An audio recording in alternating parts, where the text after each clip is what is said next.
Okay, Mr. Chair, nung tinanong natin during the budget hearing of the OVP, yung tungkol sa, ako yung first na nagtanong doon sa budget hearing ng budget ng OVP. Did you remember that, Mr. Chair? Nandun ka sa likod ni VP. Opo, Oo, yes, nandun yes. ka sa likod ni VP. At talaga namang hindi ako satisfied kasi wala naman siyang sinagot. 2 linya lang yung mga sinabi niya, di ba? So, hindi ako satisfied talaga.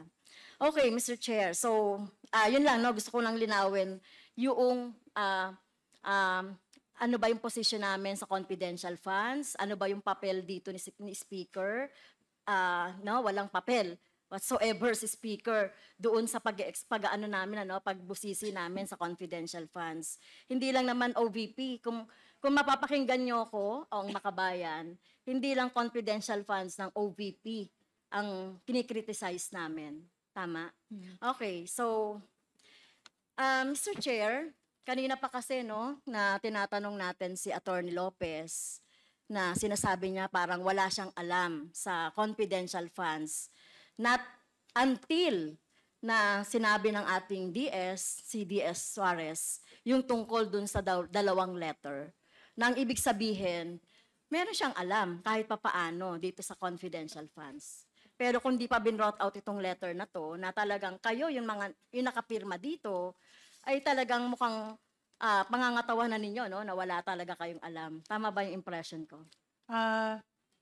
Your Honor, wala po talaga akong alam as regards the disbursement, utilization. Hindi. Hindi yun. Yung the whole, yung confidential funds. Kasi parang sinasabi mo kanina na labas ka doon sa confidential funds. Kasi from budgeting, kasi tinanong ko nung last meeting, si Mr. Tendo, Rabago, napag-usapan naman talaga ito, yung 125, na pagre-request, nung 125. So may alam ka doon. Siguro ma'am, for the record, Mr. Chair, Your Honor, Mr. Chair. Yes, please continue, Ayun lang Attorney po yung Lopez. point of clarification. Ang point of clarification is that I am aware that in the budget of the OVP, meron po tayong confidential funds. Ang wala lang po akong direct or personal information is as regards the utilization, disbursement of Well, the set fund. I respect your Yun po your yung- answer to that. May clarification. Pero Oo. you respect me also na hindi ako naniniwala. I understand, Your Honor. So naniniwala ka ba na yung confidential fund is a public fund? Uh, It is not private. Yes, Your Honor. Okay. So lahat po ng public fund, according to the law, ay ino-audit yan. At tinitignan kung saan ginamit at dapat alam din ng bayan, ng taong bayan, saan niya napunta. Yes, Your Tama. Honor. Oo. Kaya walang confidential na nga, kino-confidential pa natin, yung paggasta nito.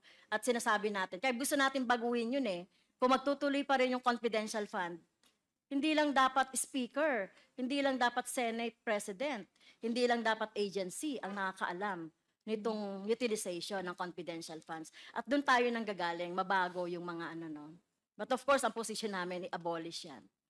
Okay, Mr. Speaker, dahil dito sa sulat na to, Mr. Speaker,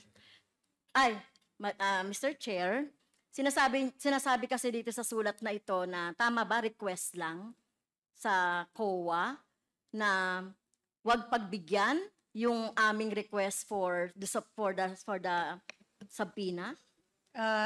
It was really just a request directed to the Commission on Audit, Your Honor.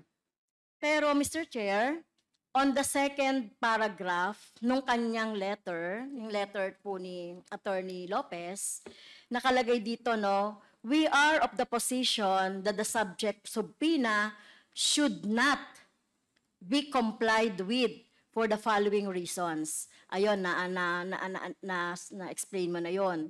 Ano po bang ibig sabihin ng should not? Are you commanding? Are you demanding the COA na wag sumunod doon sa subpoena duces tecum? If Your Honor, Mr. Chair.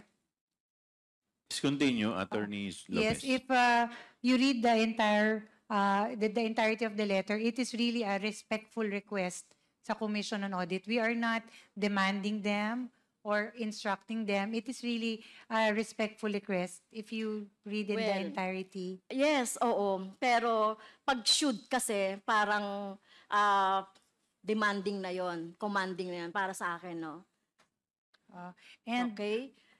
yes, and Okay, may I so also kung- add, Yes, kung If- kung hindi ito demanding, commanding, parang siga-siga ba yung Office of the Vice President na utusan yung OVP, yung utusan COA. ang COA na hindi kami sundin ang Ah, Congress or House of Ah, Representatives? Your Honor, Mr. Chair, hindi po siga-siga ang OVP. It is really just a respectful request, Your Honor, for them to consider our position. Like all position papers filed, ito po yung we feel that these are the issues that we needed to raise. So, Okay. which we addressed to the Commission on Audit. Okay. So kanina, Mr. Chair, no, binanggit na ating mga colleagues yung mga dahilan, no, kung bakit mali ang paniniwala ng Office of the Vice President, kung bakit we are holding a hearing in aid of legislation dahil sabi nila wala pa daw batas o wala pa daw panukalang batas. So kaya nga tayo nag-hear ng, 'di ba? Malinaw naman na 'yan. Pero dito sa letter na ito, Mr. Chair, may plano talaga ang Office of the Vice President na mag-interfere doon sa ating conduct ng ating proceedings. Dahil dito, Mr. Chair. At I'm sorry, Attorney Lopez, no, dahil ikaw yung nakapirma dito, and according to our rule, one of the reasons on the is the undue interference in the conduct of proceedings. So may I move, Mr. Chairs, na nag-violate si Attorney Lopez dito sa ating proceedings or doon sa ating trabaho due to this section